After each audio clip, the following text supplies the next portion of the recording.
Hey Susan, can you hear me? Can you hear me? Yeah, I can hear you. Can you hear me? Yeah, oh, I'm loud here. Oh my gosh. You can see me? I can see you and I can hear you. Okay. You know, when you've been locked up this long, you don't know what you look like, but it's not technically in public, though it is. Yeah, well, you know, I try not to look at myself too much, but I've been forced to today as I've been setting this up and everything. Well, it looks nice. Did you hear Matt Hatter? She just said I haven't dyed my hair in a month. No, tell her she needs to bring you a mask out.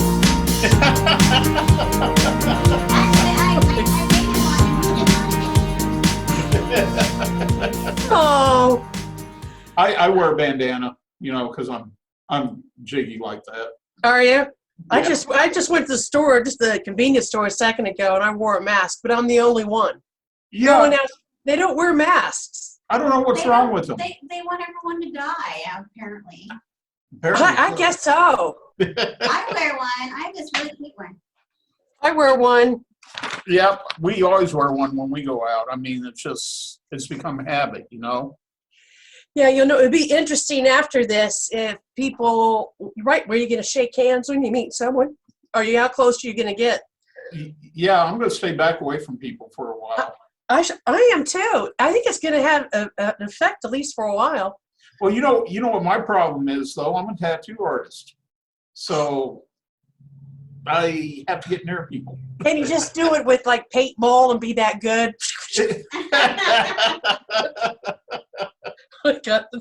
I hand them the machine and say, this is how you do it, and hand me back the machine when you're done, and I'll give you some money. Yeah. Oh my gosh. When do you think you can even go back to work doing that? The way they're talking right now, it's going to be after the 18th of May. So I'm kind of... But that's with precautions for sure. Yeah, that's with extra precautions. I mean, I already take precautions, but it's going to be crazy precautions. So, as a matter of fact, I'm in the studio right now. This is where we're doing this from. It's down at the tattoo studio. Not doing anything else in here, so what the heck, you know? Well, I'll have to have you give me some ink sometime. Yeah, you need to do that. I'll. Oh, by the way, see, I wore this for you today. This was the closest thing to a zombie shirt that I had. So. That's great. I'm a little disappointed that's not going on. Yeah, I know. It should have been a zombie apocalypse, right? I know, right? And it would be really, it would be very relaxing. Yeah. Look who's there. Hello. She snuck into the video. Well, I'm trying to hide because I haven't worn makeup in a month and all my gray's run out. And so, like, all the people who didn't think black was my natural hair color, well, here, look. She's photobombing me. She is. Do we have any? Bye, sweetie. Oh my gosh. Well, even if we don't have, I mean, there's at least 8 people that said they were going to be here. Hey, that's more than I thought. Yeah, but even if they don't show up, we're still going to do this, okay? Because we're going to post it on the TopCon website, so it'll be up there. Well, we could use that as a banner. Yeah. Okay. I just had a beer. Oh, no. I did. Oh, no. You're going to be drunk on video. Oh, my God. Oh, no. Oh, my God. I'm now addicted to YouTube. The 15 scariest dash cam footage. The 15 scariest creatures caught in the woods. Just weird crap like that. That's funny. Well, you watch that cryptology show. Tell her about that. Rachel is addicted to all the animal videos. Oh, yeah. I like the cute little animals. I like the cute animals. I don't want to see them eating each other or being shot. No, she's into the cute animals. She watches Aquarium constantly. Well, we both watch Aquarium. It's cute. Yeah. Have you seen Aquarium on Animal Planet? You know, I've seen some of the stuff on Animal Planet, but not that. Aquarium you'll get addicted to quick. Have you done any of that Google Earth map? On phone? Oh, please. So Google has it now where it is a map of the entire planet where I don't care where you want to go, anywhere. you can find it. It's a 3D thing. It takes you right to it, and it's so damn weird. I was looking at South Africa one day, Right. and it'll allow you to break it down in areas or the nearest building. It took me inside some man's home in the middle of the desert, and it's all that. What's that? Elmo. Elmo. He had nothing but boxes and boxes of Elmo. Oh my God. And I'm like, what in the hell? Why am I suddenly in his house looking at Elmo when you live nowhere? And then I was out of his house, and then, went on up to Norway, went to Venice. You can go down all the canals. You can look at all the doorways. You're everywhere. And that's you can go Google inside Earth? caves, Google Earth. That's so scary. And they have it where if you want to go to into, my house. is it Knossos? So the Egyptian ruins, you can go inside any, okay, you can go inside anywhere. And you get a 3D view, and you walk around and look, and it's people who have been there before you filmed it. And so it's from their perspective and their cameras and all it's cool. Grecian ruins. That would be really cool, because I've always wanted to see the Minoan ruins, but a lot of those areas aren't safe for women, and especially like now because of all the unrest. And you could actually, because women can't go to Egypt right now at all. Yeah. Yeah, on my bucket list of where you can't go, but you want to. Well, let's see. You want to answer some questions here? We don't have anybody joining yet, but we'll go ahead and do some Q&As here, okay? So, Susan, by the way, I got to say it, okay? Oh, we got another participant. Hold on here.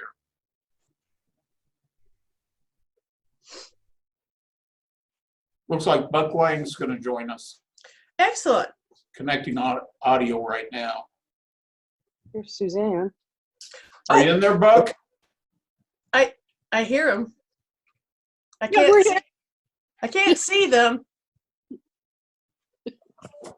but I can hear them. Buck, if you can hear us, hold up 2 fingers. Oh, wait a minute. You don't have your video going. Look, they got scared and ran away. Oh, no. Oh, got some more. So we got some people coming in. So looks like we got some people joining us. Hi there, Natalie. How you doing? Can you hear us? Give me a peace sign if you can hear us. Oh, shit. She can hear us at least. Buck, I guess, can't hear us. Hey, Natalie, how you doing? Whoa. Gotta get the volume. Oh, okay, hold on. Oh, wow, look. Well, this is just really cool. Hi, Susan. Hi, sweetie. How you doing? Good. How are you? I'm doing good. Are you painting away? I am painting, yeah. So Gypsy Natalie is an artist I met in Colorado Springs. Hi, Natalie. Hi. I'm an artist too, so he's an artist we're doing too. this in the studio. Ah. Awesome. Yeah, nice to meet you. Nice to meet you too. This is such cool technology. I just got to say, I mean, we're here to talk to Susan about some things, but it's such cool technology. Yes, I love it. Yeah, it's almost as good as being in person. Yeah, it is. Well, I'll direct some of my. She does a lot of. Her paintings are unbelievable, and I bought one of her first ones of Wonder Woman, and so she's been painting. They're photographs of 2 medieval. They're sorts of a gal and a guy, and I wish I could think of their names at the moment, Natalie. But they're international swordsmen that won all these championships, and so they've been going on photo shoots of pictures inspired by the Realm of Magic, my trilogy, and then she's painting the photographs, and I mean it looks like it's just wonderful. The paintings, they're just wonderful. Thank you. Thanks. I enjoy it, so I'm glad you're enjoying it too. So you're a realism artist. Yeah, I do. But I love all different kinds of art, and so I like abstract. I love comic book art. So Awesomeness. I love it all. Yeah, my wife Rachel, she's a realist. She does portraits, and she does these amazing portraits. Hold on a second. Let's see if the video picks this up. Oh wow. Where am I at there? Oh my gosh. Okay, that Al Pacino, let me get him. I don't know if I can get him in focus here. I'm trying. That's as close focus as I can get. Wow, those are nice. Those The are Al really- Pacino is crayon. Dang. Yeah. That's really great. I love telling people that, because they go, what? Crayon, wow. So your kids should be better. Well, Susan, let's ask you a couple of questions, okay? So that we can Sure. actually look like we're doing some sort of panel here. All right. Well, here in this, I was even thinking, Gypsy, because Natalie, she was inspired by the world craft, really, Okay. in the realm of magic. So, and I'm going to have Natalie explain a little bit of that. But from what she saw in my book, from the world that I created, she's gone off and done all these photograph shoots with, professional swordsmen dressed up like my characters and reenacting the scenes that she got that were important to her in the book. And so to me, that's the best way of someone telling you, hey, your worldcraft works. I believe it. Your world's believable. Now look what I'm going to do with it. She took it the next step further. Yeah, So when you Susan, saw that, I just, it was great because when I would read your books, I would just get all this imagery, and I tried to do some of it from my head, and then I realized, I thought, I know Janelle, and she's this medieval swordswoman. She's knighted and everything. And we got talking, and I thought it would be even more exciting to have her do some of the moves with this other guy who's a combat champion fighter, Nelson Pinto. And so we had a blast, and Nelson got into it, and I want to do a painting of his face because he looks like he's going to kill you. Oh, no. he is being the bad guy when he goes out. He does. Those are some of the best faces to capture. I know. It was just, and Janelle said, I had to have him come because not only his experience as a fighter, but also his expressions. I thought he could be in a movie because he just gets these looks on his face, and he's a very nice man, but he could kill you very easily. That's like Daniel Pacina. Have you all ever met Daniel, Master No. Pacina? No. Oh my gosh. Nicest guy in the world. Nicest guy you ever want to meet. He is the guy that created Mortal Kombat. Oh, wow. And all the moves that you see on the video screen, Yes. that's him. Wow. They recreated his moves. However they do that through computer stuff. Yes. He could kill you without half thinking about it. It's just, let me think about, okay, you're dead.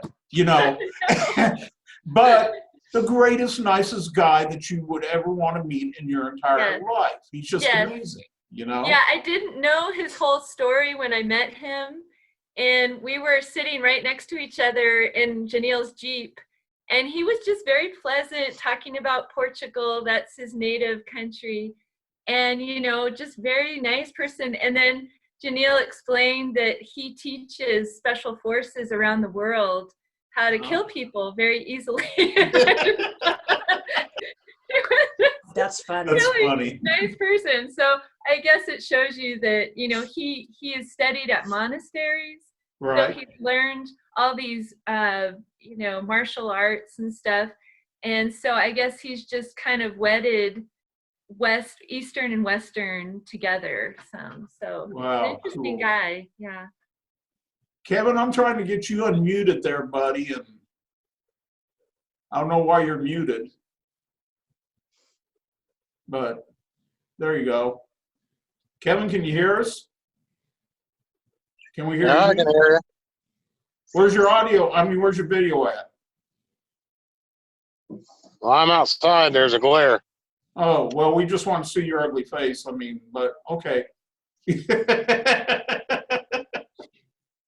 That's funny when you, Kevin Harris from my team. Excellent. Yep. So when you mentioned Mortal Kombat, I liked that movie, and what I really liked about it is when they do the other dimension, the dark realm, when they go to it, and it had those really cool statues. Do you remember that? And the creepy monsters are all that in Mortal Kombat. I really like that, and so when I'm world crafting, I get a lot of my ideas from movies.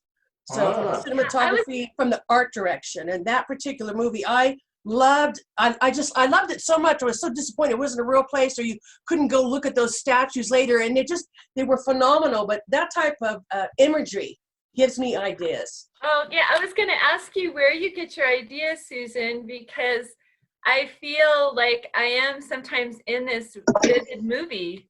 So yeah, I was going to ask you about that.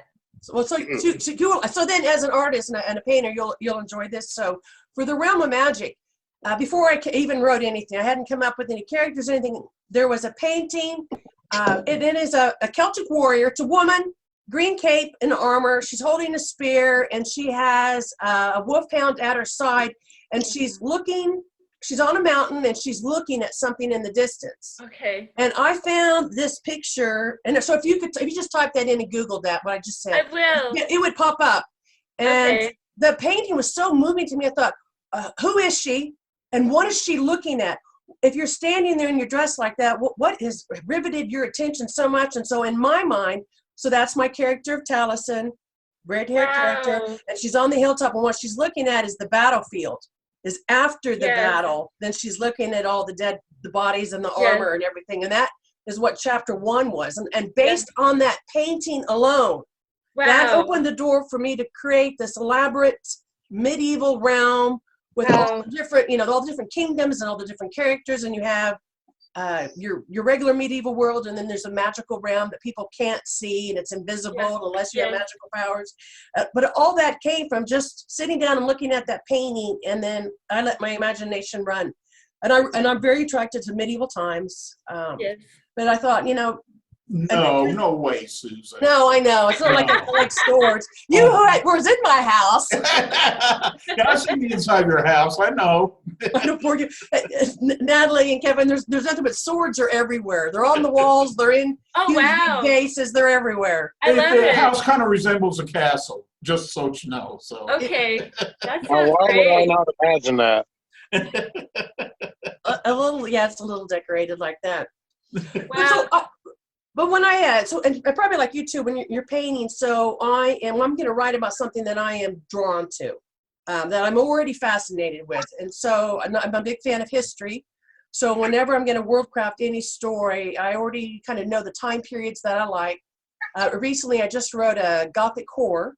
It's kind of a Gothic horror romance, but it's very creepy and weird. But it's the 1850s in London. I'm a huge Anglophile, and I really like warfare, and I like the Crimean War. So it's set during that time period, and a lot of strange things were going on in London. So I was already familiar with it. So then it's just a matter of using what already exists. And then because I always kind of write fantasy supernatural, and then introducing that in a way where it still feels believable. It's not so far-fetched. Yeah, well, yeah, I was going to say one of the scenes with Bonaparte and Taliesin when they kissed, I really like that. So she's talking about in the realm of magic in, I think that's Mistress of Magic. It might be the first or second book. That scene actually was it was a erotic scene, and there was things going on with the Dragon Man. And so my publisher at that time had like 20 beta readers read it, and all 20 of them said, please no. And then there was another sex scene with her and the main character, her sweetheart Roland, and it upset them. They said, we're so caught up in the imagery that suddenly when characters are naked and they're doing something, it's distracting from everything else we're looking at. We don't need it. It's not adding anything to the story, and we would be happier with implication, but no further. Okay. So I thought, well, so that's funny. So then I cut all that out of the stories because people were caught up in the imagery of it, of what they were seeing, and that was too unsettling. So I kind of find that interesting, and that's in writing dark fantasy as opposed to So I got a question. What's easier for you, taking actual places in time, places, something that happened in the past, and an actual location, and recreating that world? Or is it easier for you just to make a whole new world, just to create something entirely out of scratch? Honestly, creating a whole new world is, God, you know what? It's easier in a way because everything is yours that you're coming up with, so you can't make any mistakes. There's no, book to go look up to see if you got something wrong because you yourself are creating it. But at the same time, like the medieval world, if I have different, there's different counties or dukedoms within the realm itself. And so then you have to simply be particular. If you have 8 different dukedoms, you need the names of your 8 guys. What do they have in their fort? Who were their soldiers? What's their banner? And so it's like you're adding information for each different district or area you have in your story. So that way it becomes complicated, because the more you think about it and the more you add on, then your own world can become huge. However, if you're gonna, like with the Dead Hearts, I used Colorado. I was attracted to Pikes Peak. I liked Manitou. I liked Colorado Springs. I'd been there every year of my life, so I'm familiar with the area. But even so, then when you are like, and I'm writing fantasy, supernatural kind of horror, but you have to, you're creating your own kind of world, because I have zombies and I have vampires and I have werewolves. Right. But then I also have to still, as unbelievable as that is, still keep it believable with what locations you're using. How can you get from, say, Fort Carson to Pikes Peak within, a few hours? What routes would you take? So I had to use maps. So I would do that Google Earth map, and then I would do different maps on my computer and then try to time it. So even if my character, so it's worldcraft, my characters are superhuman. So even you as a super fast could you go from Colorado Springs to Denver on foot in a blizzard, chased by werewolves in fucking Jeeps shooting at you. So that's all, that goes all into it. And so I try to use what I can, what you can, from looking stuff up on Wikipedia to encyclopedias, using real things, and then I might keep it as it is or somehow. So I see. Right. So world crafting with Dead Hearts, I use mythology. I didn't want to, I had a publisher, and they went into the original first few books of Dead Hearts, and they're saying, well, Odin doesn't act like that. Athena doesn't act like that. Yeah, we're getting this from D&D books. So that, I'm not using D&D gods. I'm using Susanne Lambdin gods that I am using reference from, ancient Greece or Egypt, but they can be whatever I want, because I'm world crafting. I'm not stuck that I have to keep them according to some guideline. I could change them. Yeah. And with Realm of Magic, I had my own set of 8 gods. And so then you kind of model them after mythology that we have on Earth, and then just recreate them and make them different. So Okay. that was kind of a long way to explain which way is easier. And I think that's creating okay. your own's easier, but both come with hardships. Well, I enjoy creating my own. You're talking about using visuals to, like you saw that painting and that gave you an idea. Do you ever use any of your other senses to, generate an idea? Like you smell something, you go, hey, that might be a smell from this place, and maybe I can craft a world around that smell. So I do. So here, this is what I've just discovered. So I'm working on a military sci-fi set in the year 3000. So it's post-nuclear war. Everything's devastated, but I'm down in South America. So I thought, instead of listening to music, because I need to feel what my characters are feeling, so you have to use your senses. So the first thing I did was, instead of listening to music, I listened to rainforest music. And then I put rainforest music on at night. Creepy sounds in a rainforest at night, and then dinosaurs. So I had 4 different soundtracks, overlapping each other playing, because I'm thinking, that's what my people hear on the military base. So, and then they're going to eat crocodile, they're going to eat snake. And so I'm not going to go out and eat those things, but I still need to know what it tastes like. Tastes like chicken. Tastes like chicken. You're kind of bristly chicken. If it tastes like chicken, just eat a chicken. They're cheap. They're cheap. I've been reading blogs, travelers' blog sites to go in. So you've gone down the Amazon River. You were there for a week. You wrote down what happened to you, whether the mosquitoes or the caimans or spiders or monkeys, and then, what you observed. And so then that becomes a visual for me, because I'm living what they wrote. And so then I take that information. So you don't plagiarize. You're not writing what someone else wrote. You're picking up from them the taste of the crocodile, the nastiness of mosquitoes biting you day and night, how hot it is, what they're smelling, the plants that they're attracted to the most. And then I take that and then I work that into my story. So here's an interesting question for you. Okay. So let's say you create a room in your story. Okay. Now, in your own home, you know your TV's over here and your recliner's over here, and you got a picture on a shelf over here. You know how your room looks, and in your mind, you can visualize that room. So now you've created a room. Your Right. characters are in that room, but they leave that room. And something else happens. They're away from that room for a while. Do you have to go back and read what you wrote about that room that you created? And I'm just using the room as an example. No, that's good. Or do you remember what you wrote? Okay, so it's funny. So I used to remember what I wrote, and then when I'm going to describe the scene or what's in the room, I'm only describing it, what your character sees or what they need to know. But later, maybe a few chapters down the road, there's something going on with the plot. And I thought, oh my God, if I'd only put that magical bottle in the library and she turned and she saw it before she left, then I'll go back and add something. So when I kind of think of it, almost when I'm writing a book, it's almost kind of like playing music. And I'm going back continually and I'm changing different things so it sounds a little bit different, moving things in different order.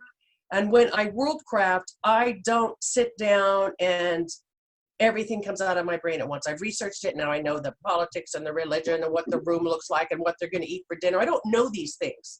I know a little bit about it. And then I sit down and I write my story.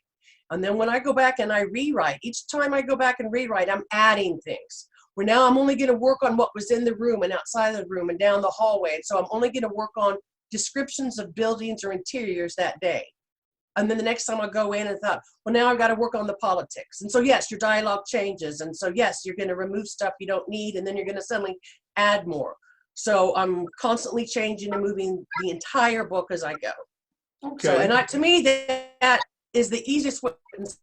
Instead of you sat there for 5 weeks and you came up with your worldcraft, and then you did an outline, and now you're stuck to do exactly what you said you were going to do. Where I like to ad lib and go with the flow and change things. Are probably like an artist, right? You decide you don't want to use that color in the painting.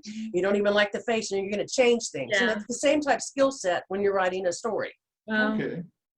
Well, it's really fun to hear you talk about it because I was impressed with just the depth of your world that you made in the books. So Well, I really thank enjoyed you. it. Yeah, I did. Really enjoyed it. You know, what's funny, when I had written that, though I wrote those 3 books, and so I didn't think they were good enough. And so I wrote the first 5 books in Dead Hearts.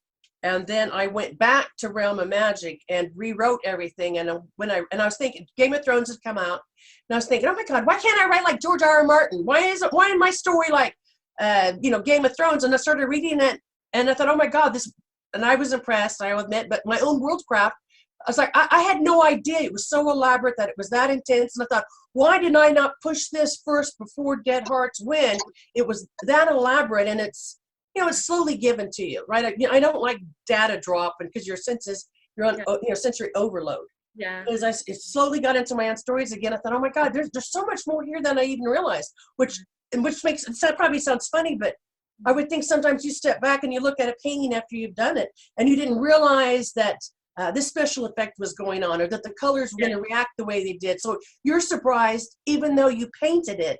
And then as a writer, I go through the same things. So I'm surprised by what I read, because maybe I forgot it, or maybe I just, when you write it, it doesn't emotionally affect you until later, and you come back and you read something, and it's a whole new perspective. It's kind of like watching a movie for a second time or a third time. You get picking up new things that you hadn't noticed before. Yeah. So I'm trying to be kind of clear here on something, because I'm not really clear on it. So this trilogy that you did, it takes place in the past? So in Realm of Magic, it is not necessarily in the past. It's a different, it's not Earth. Okay. More like Lord of the Rings. It's a completely different place. It's not planet Earth. It's another planet, Earth-like, with their own kingdom. So, but it would technically be in the past to us, since it's medieval times and they wear armor and they live in castles, right? Do you ever in any way cross over your things? Like you're doing a trilogy right now set in what, year 3000 or something? Right. Sci-fi trilogy. Do you ever cross those worlds in any way? I've written about time travel, and that's the most crossover. And so then I can't, Whatever do you mean? Like Well- space age guys walking around in a castle? Like maybe just a reference, like say in the sci-fi trilogy you're doing right now. I'll just take something out of the blue here. Let's say a weapon, for instance, that you've created for the characters in the sci-fi trilogy. Maybe a reference back to one of your other novels about, they mentioned that this is some sort of technology from that time period Oh, or wow. from that world. I understand what you're saying, and no, I have not done that. I have not cleverly connected my books with little Easter eggs that you're suggesting. Well, this is quite brilliant. I love your idea. Maybe I'll use this. Oh, look, okay, so I want royalties. I think you should. Yeah, I never even thought of that. That's brilliant. Yeah, I just some sort of connection to your other books. Like you said, an Easter egg. Yeah. All right. Yeah, I think I like that. So Susan, when do you think your sci-fi is going to be ready? Because I do like science fiction. The first book in the trilogy is being edited right now. Oh. So I would say it would be out hopefully I'll say the next 3 months. Oh, Just because the wonderful. virus, I'm hoping it's good that my editor's stuck at home, so he's editing. But at the same time, he's got a really difficult job ahead of him with that military sci-fi but he's in the Navy. So I like to have I use Audra Krebs as well. So I have 2 editors. And so, but one's, former military I need, since I write about war and soldiers and things, and I was not in the military. So I need that extra help to make sure that when I research, I'm on target. So hopefully 3 months. Okay. It's really good, if not sooner. Hey, and I need book covers. Oh my gosh. I don't have book covers. Look at Nuka World. Okay. I think Nuka World it's music and their albums, but I'm wanting something space age, but feels like the 1950s nuclear scare, but Yeah. year 3000. I don't know how that works together. I'm not sure either, but I'd be interested. Okay, but yeah, but the people, you're humans, they think they live in a wasteland, they live in a dome city. Yeah. So 300 miles of a huge city, like how we have, living under a huge dome, which is a force field. See, you mentioned the 1950s. Yeah, I like those, the biohazard and the nuclear, See, that's why I had 500, yes. the book that I'm sending to you to do the forward on. Yeah. I had to recreate the 1950s in that book, and it was a job. I had to create this whole world based on actual events that happened that I knew of, but I had to go in and pull those places and what have you, pull all that together. So Now, did you change your dialect a little bit, so you're using colloquialisms or things that were popular in the 1950s? right. What I did was I took what my mother had told me about those incidents that happened, because it's all based on actual events, and I completely changed the dialect. As a matter of fact, there's one very severe change of dialect that has to do with a not very bright African American in there. And I used her words, the way she told me this guy spoke, and I created his dialect for him. I created what I knew of what she had told me, and that was a little difficult because I didn't want to stereotype the guy. I didn't want anybody to think I was making fun of anyone, but I wanted to capture what she had said and clean it up just a little bit, but still give the impression of who this person was. He's not real intelligent. He's a very mean person, and I had to try to pull that across using his dialect. I'm glad you mentioned dialect too, because when you're thinking about in worldcraft, what people are saying is just as important with that, as where they're at or what they're wearing or what they're eating or what's going on. And Battlestar Galactica, instead of using the F-U-C-K word, they're using, frack. Yeah. Using frack. And so then because they're using frack, then you already feel kind of space age, is not a word we're familiar with. And so I think, as a writer, when I'm doing stuff like with this military sci-fi, I'm doing the same damn thing. So Right. I'm creating my own little bit of words, what they, their current, what's one of them, bugging is sexual reference because they're Right. fighting giant bugs. And there's just weird reference. And, but I just think dialogue's important. At the same time, I had a friend that wrote it was 1950s vampires in the Old South.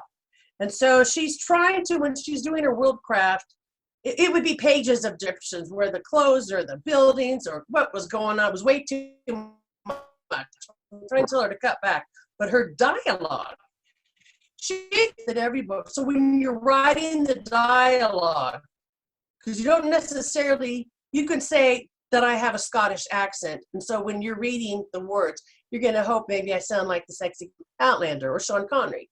So you're not going to, you don't need to spell out the words incorrectly, get the feeling. You just would say, hey, it's in an Irish accent. But she was for everyone writing as they went, and in particular, like the negatory comments toward African Americans, toward slaves, and it was the constant N-word being said. And then she would have every Black character that appeared in the story, even the guy that'd been with the vampire, who's a vampire for 200 years. I don't think he talks like that anymore. And I told her, you can't tell me every single Black person in this story is going to talk that way. And I find it, it's racist, it's offensive, and it's slowing the story down. All you have to tell me is that they were from Africa, they've been a slave for 10 years, and they don't know English very well. And I can imagine the rest. And you don't need to go out of your way. Well, I'm trying to be accurate. This is how it was done in the 1850s. This is how people spoke, and I want to be historically accurate. And I said, well, if you wrote Gone with the Wind, I got it. But depending on what decade you write a book in, there's things that we want to read and don't want to read. Nobody wants to read a book. Even as much as we love Jane Austen, nobody can duplicate that now. So don't try. So you don't have to be so historically accurate that it's freaking annoying or just politically wrong. Just you can write modern, write the way we talk now, the way we're talking. They can talk like that then. And then you add in the special little, whatever little saying, playing the opposite end of Willie Cann's fiddle. Whatever you're going to say, you can toss in your little colloquialisms of that time into the story, but don't write your dialogue in a way where we can't read it anymore. Wow. Oh, wow. Check this out. We were almost running out of time, and Zoom just gave us a little more time. So we got a little bit more time. Great. So that was So nice. on the covers that you're talking about, you could use the coronavirus outfits that they're using now. Yeah. Yeah, they've got some outfits out there. Yeah, they do. Yeah, they do. Well, I got another question for you before we do run out of time here. I mean, it was nice of them to give us a little extra time, but I don't want to abuse it. When you wrote for Star Trek, Next I was Generation. going to ask her about that. Yeah, you, of course, had to create a world, but it was a world that was already created for you before you ever stepped into that, okay? You were actually pulling elements. Now, you just talked about the dialect. Star Trek has its own special dialect. Was it tough for you to not only craft more elements into this world, create more elements for the world, but also to maintain that dialect and those characters' postures and feelings and emotions and the whole 9 yards? Yeah, so Star Trek Next Generation, it was produced in the late 80s and early 90s by Paramount Pictures. So Star Trek, they had the Star Trek Bible. It's 300 pages literally of each character, their background, the ships. So if you were techie crazy, you could see the ships, all the different hallways, the airlifts, everything's broken down for an engineer. And the same way for the cultures, from the Romulans to the Vulcans, the Klingons, the do's and don'ts, what you can and can't do. And the one thing that really impacted me that I learned from Star Trek is that when you're writing a script for them, you're not writing a script that involves, it's not global. It is an incident, it's something that's happening on the planet. You're specific. It's one area. It's not the whole planet. So you're thinking, well, what the hell does that mean? The best movie, though people don't like that I found, is Mel Gibson in The Sign. Okay. It's a small family living on a farm surrounded by the corn, and it's a worldwide alien invasion, but we only see one kind of alien movement in the corn crop and then the battle at the end fighting it. And so I thought that's exactly what you're supposed to do. So you know it's a worldwide invasion, but we're not writing about it. It's the scenes that your characters are going through, so it's intimate. And so I thought, so world crafting doesn't mean crafting an entire world. It means crafting the area that you're in on the world. So my mind kind of thinks about that famous episode from the original Star Trek where Spock is in whatever they call it, where he's got a mate. Okay. Hammock time? Yes. Is that? Yep. Yep. That's my geek. Oh.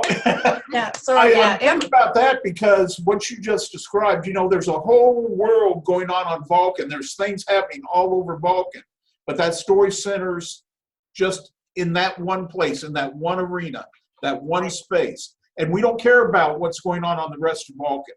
We don't even care what's going on the ship. What we care about is what's happening in that space. That's it. So is that kind of along the lines of It's exactly what I'm talking about. Exactly. Yeah. So the whole world exists, but we don't need to know everything that's going on. We only need to know what our characters are doing in that area, in the room. Yeah. So yeah, that's a good example. Totally. Excellent episode too.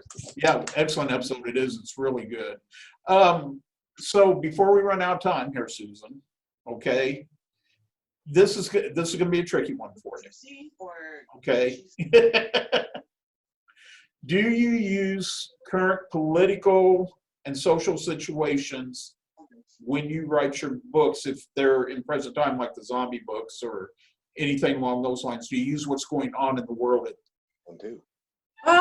I kind of will politically, and I even do. I won't go into current politics, but yes. So I'm kind of in my military sci-fi, the miserable world and your leaders are kind of modeled off of some current leaders.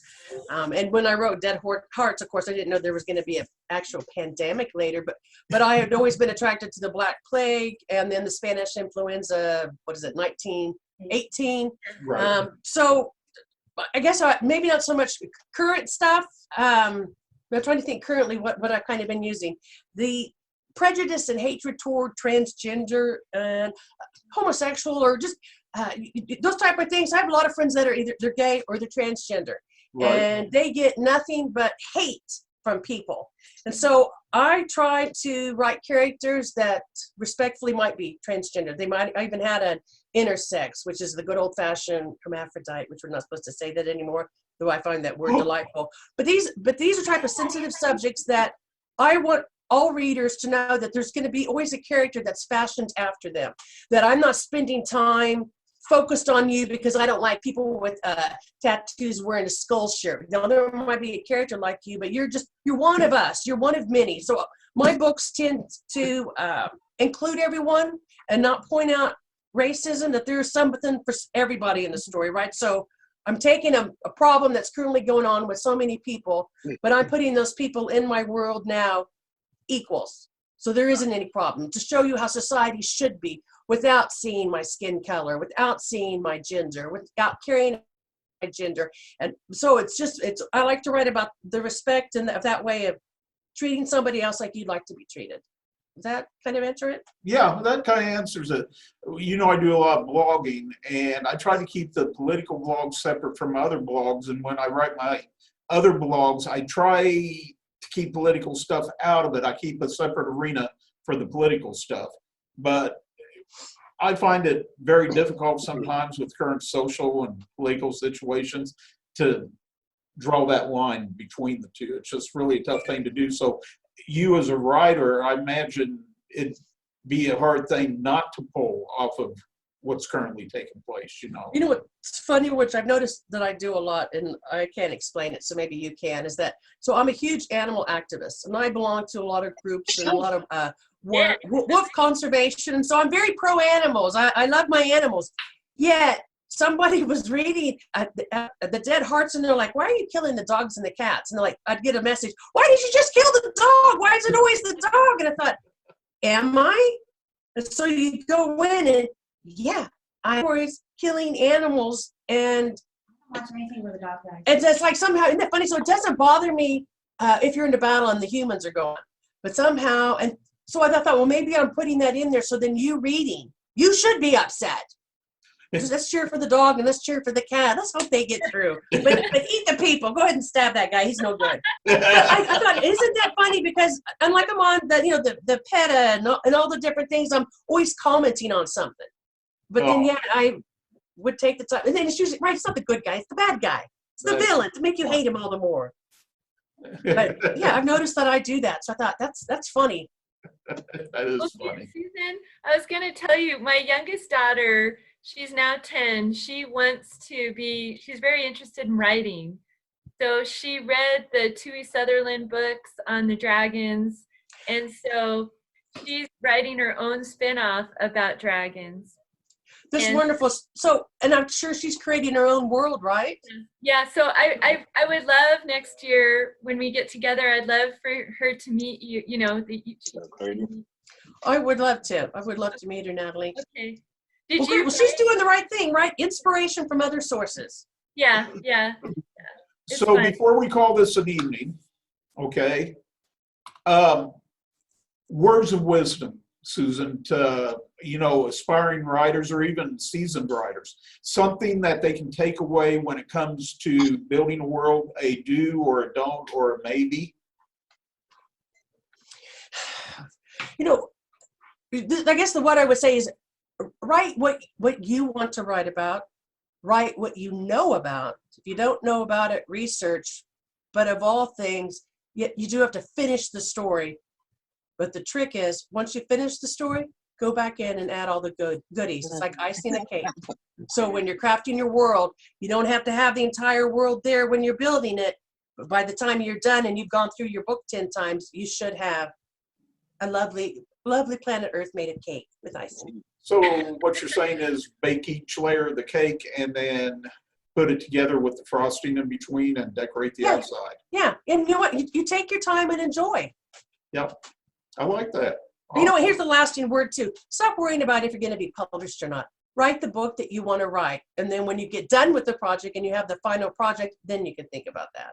Because most people write, they stop writing or they can't write because they're worried. Are they going to get published? Is it good enough? Is anyone going to like it? Stop it. Just create art for the love of art because you love doing it. And then something wonderful will come out of that. There you go. Yep, I write for myself. I like that. That's good Okay. advice. So we're going to get off here now. I thank Natalie and Kevin for showing up for this. Thank you, guys. We are going to put it on the TopCon website at topconpop.com. It will be up there. We, of course, have Rick Stacy on Wednesday. So, if you guys can come in and see. Hi, Kim. If you guys can come in and see Rick Stacy, that would be great. But anyway, Susan, thank you from the bottom of my heart. Thank you, guys. Thank you very much. And Rachel says thank you, too. That's her waving there. And we will talk to you later. I appreciate you being my very first guest on our very first virtual panel. Well, it's an honor. Thank you very much. You all stay safe and you stay healthy. Wash your hands. Oh, yeah, always. Susan, we guys. love you. Thank you all very much. Thank you. Bye-bye. Bye-bye.